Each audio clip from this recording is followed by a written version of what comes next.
Or should I say, Hoppy Easter. After all, if your house is anything like mine, I'm sure there's enough chocolate bunnies, peeps, and colored eggs around to last you until Halloween.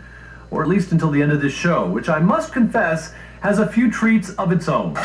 Tonight, meet the RiverCats' biggest little fan and an artist who's quite a successful doodler.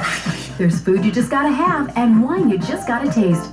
Plus, find out why this woman calls her home Swan Song Cottage. All this and more as KCRA3 presents Sacramento Magazine.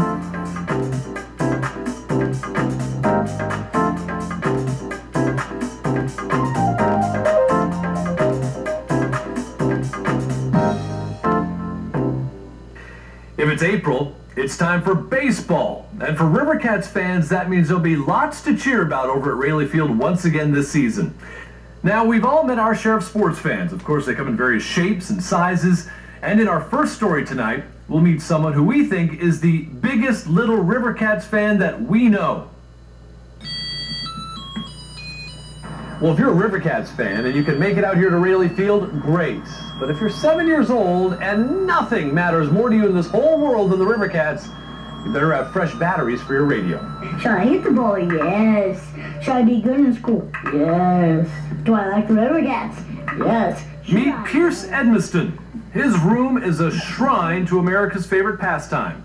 This second grader eats, sleeps, and lives baseball, especially Sacramento RiverCats baseball. When I grow up, I would love to be a minor leaguer for the RiverCats and then a major leaguer for the A's. After that, I'll probably drive a semi, and then I'll probably be the coach of the RiverCats or the A's. Really doesn't matter. For Pierce, baseball has always been about the father-son relationship with his dad. Playing baseball with my dad is special because, number one, I love the game completely, and number two, it's with my dad. Baseball really is a bonding between son and father. It gives us time to go out and participate in something that is fun and gives us time together alone. When he's not playing baseball, Pierce listens to every RiverCats game on the radio before falling asleep at night. Once he found out it was on the radio, it was an every night ritual for him to listen. And then that just brought him more and more into the love of baseball. Trailer, the 3-2 pitch at Swan and hit past the diving Negro in the left field for a base hit. My favorite baseball announcer is Johnny Dosco because he is the DJ of the RiverCats. Well, Pierce is my buddy. He reminds me of me when I was 7 years old. And you know, in this era of video games, it is refreshing to see a kid 7 years old listening to baseball on the radio. I have a special friendship with Johnny because first I got to go hang out with the field and we actually got attached, so he gave me his emailing address and his cell phone number. Now, how about you? What do you like most about second base? Oh, you get lots of action there. Sure. Anything that's related to baseball, he just absorbs.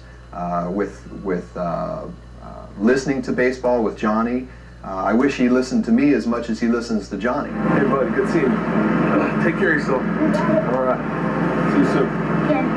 When I listen to the game, it feels like I'm at the game. My dad's just sitting there listening, and I'm there howling. I say, Dad, come on, they're winning.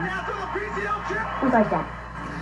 Pierce even has a favorite teddy bear dressed as, you guessed it, a baseball player. The bear's name is Johnny, named after his buddy and the voice of the RiverCats, Johnny Dosco. Coming up, we are going to meet an artist whose designs have captured the fancy of shoppers everywhere. Something happy, fun, uplifting, always going on at Kimberly's Garden Studio.